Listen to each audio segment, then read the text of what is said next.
Oral in die lewe is daar gewigte wat ons moet dra, wat vir ons uitgesit is en beskore is om te dra.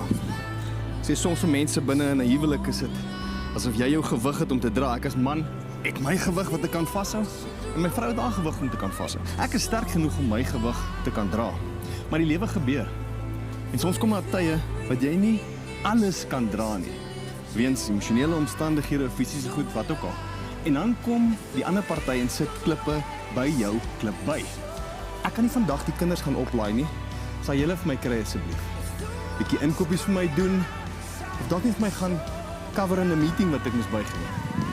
En wat ons vergeet is dat om daai klippe dan weer terug te vat. Want weet wat, ek is sterk genoeg om my klippe te kan dra. Ek kan dit vir 'n ruk lank vashou, maar nie vir ewig nie. En soms gebeur die volgende. Jy word 'n simpel dingetjie gevra soos, onthou asseblief om die melk en die brood te koop. En dis net daai ekstra klein klippie wat bygesit word en jy kan dit nie meer vashou nie en jy laat val dit. Gewoonlik val dit op jou toon en dan het ons uitbarstings. En dan sal die vrou vir die man sê, ek het jou gevra net vir melk en brood, en dan sy baie kwaad oor dit. Jy is 'n man staan daar, en dis gewoonlik ons mans wat so half, jy weet, nie lekker by is in daai situasie en sê, hoe kan jy so kwaad word? Dis net melk en brood. Maar die melk en brood was net 'n ou klein klippie wat bo op al die ander klippe gekom het, gemaak het dat ons hom laat val.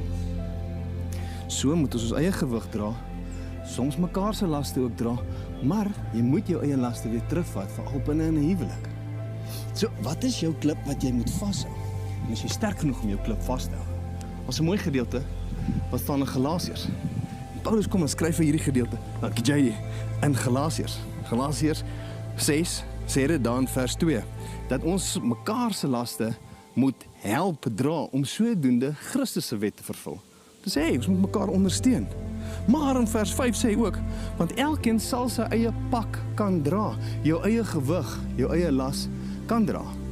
Is jy sterk genoeg om jou eie las te kan dra?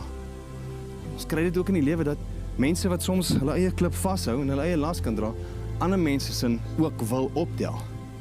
Maar is jy sterk genoeg om jou eie een vas te hou? Die groot uitdaging vir ons as kinders van die Here is om sterk genoeg te raak dat jy ook nie net jou eie kan dra nie, maar andersin ook kan help dra. En so verantwoording vir ander mense se lewens ook kan vat.